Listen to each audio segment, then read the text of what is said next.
పంపిణీలో అవకతవకలు జరిగినాయనే విషయాలు కూడా అన్నీ కూడా ఇంకా త్వరలో బయటపడే అవకాశం అయితే ఉంది. ఇక అఘోరి ఇక కొన్ని రోజులుగా అటు మీడియాలో హల్చల్ చేసి రోడ్ల మీద న్యూసెన్స్ చేసి ఏదైతే ఒక బస్ క్రియేట్ చేసిందో అఘోరి శ్రీనివాస్ అనేటువంటి ఈ వ్యక్తిని పోలీసులు అరెస్ట్ చేసిరు. చెంచల్గూడ జైల్లో రిమాండ్లో ఉన్నారు. అయితే తాజాగా కోర్టు ఈ అఘోరి శ్రీనివాస్ సంబంధించిన రిమాండ్ను పొడిగించింది. దానికి సంబంధించిన డీటెయిల్స్ చూద్దాం.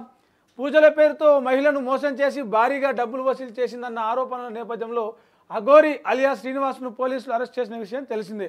అనంతరం కోర్టు అఘోరికి 14 రోజుల రిమాండ్ విధించింది. తాజాగా అఘోరి కేసులో కీలక మలుపు చోటు చేసుకుంది. మోకిలా పిఎస్లో అఘోరి కస్టడీ ముగియడంతో పోలీసులు అఘోరి అలియా శ్రీనివాస్ను షాద్నగర్ కోర్టులో హాజరుపరిచారు. దీంతో కేసును విచారించిన కోర్టు అఘోరికి బిగ్ షాక్ ఇచ్చింది.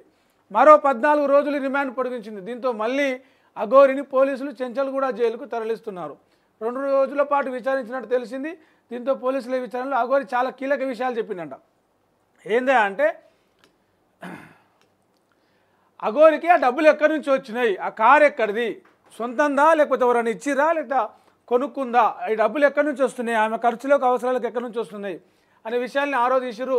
ఎవరెవరు ఉన్నారు అనే విషయాలు తెలిస్తే పొలిటీషియన్లు ఉన్నారా, బిజినెస్ మ్యాన్లు ఉన్నారా, ఎవరు సాయం చేస్తారు అనేది కూడా తీసారు. ఐఫోన్స్ ఎక్కడి నుంచి వస్తున్నాయి, కారుకు డీజిల్ డబ్బుల నుంచి ఎక్కడి నుంచి వస్తున్నాయి అనే అంశాల మీద పోలీసులు ఆధారాలన్నీ కూడా కలెక్ట్ చేస్తూ ఉన్నారు. అఘోరి తిరిగిన కారు ఏదైతే ఉందో ఆ స్టిక్కర్లు అవన్నీ వేసుకున్న ఆ కారు ఏదైతే ఉందో ఆ కారు తమిళనాడుకు చెందినటువంటి ఒక వ్యాపారవేత్తదట. ఆయన ఇచ్చిందట కారు రిజిస్ట్రేషన్ మొత్తం అడ్రస్సు దానికి సంబంధించిన లావాదేవీ వివరాలన్నీ కూడా తమిళనాడుకు సంబంధించిన అడ్రస్ తోటి ఉన్నాయట. అఘోరికి ఆ కారు యజమాని బిజినెస్ మ్యాన్కు సన్నిహితమైన పరిచయాలు ఉన్నాయట. అఘోరికి ఎవరైతే కారు ఇచ్చిండో తమిళనాడు బిజినెస్ మ్యాన్కి వీరిద్దరితో పాటు మరికొంతమంది కూడా ఇందులో ఉన్నారంటే బిజినెస్ డీల్స్ చేస్తామని చెప్పేసి మొత్తం హాట్ టాపిక్గా ఏదైతే అఘోరి 2 రాష్ట్రాల్లో దేశవ్యాప్తంగా ఒక హల్చల్ చేసి న్యూసెన్స్ క్రియేట్ చేసి బజ్ క్రియేట్ చేసిందో తమిళనాడు వ్యాపారవేత్తతోటి చాలా దగ్గరి దాని ఏమంటారు పరిచయాలుండి ఆ కారు కూడా ఆయననే ఇచ్చిండు. దాంతోపాటు ఇంకా చాలా డీల్స్ చేసుకున్నారట. మరి ఆ డీల్స్ ఏంటిది, ఏమేమి చేయబోతున్నాడు, అసలు ఏం ప్లాను, ఏం చేయబోతారు అనుకున్నారు. చాలాసార్లు అటు మసీదులు కూలగొడతా అని చెప్పేసి వేములవాడకు పోయింది, అటు జోగులాంబ సంబంధించిన గద్వాల జోగులాంబ ఆలయానికి పోయి అక్కడ మసీదు కూలగొడతా అని చెప్పేసి ఒక సంచలనం అయితే క్రియేట్ చేసింది. దాంతోపాటే శ్రీవర్షిని ఎవరైతే ఉన్నారో ఆ అమ్మాయిని మోసం చేసి మా అమ్మాయిని తీసుకుపోయిందని చెప్పేసి వాళ్ళ తల్లిదండ్రులు ఫిర్యాదులు చేసిరు, కేసులు పెట్టిరు.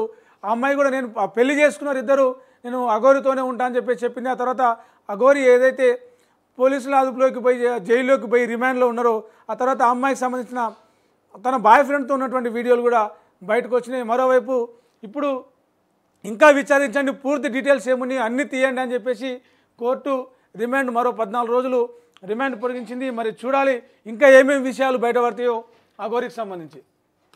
ఇక ఫిలింనగర్ హైదరాబాద్లో ఏదైతే చాలా విలువైన చాలా కోట్ల రూపాయలు విలువ చేసే భూమి ఉందో ఫిలింనగర్ షేక్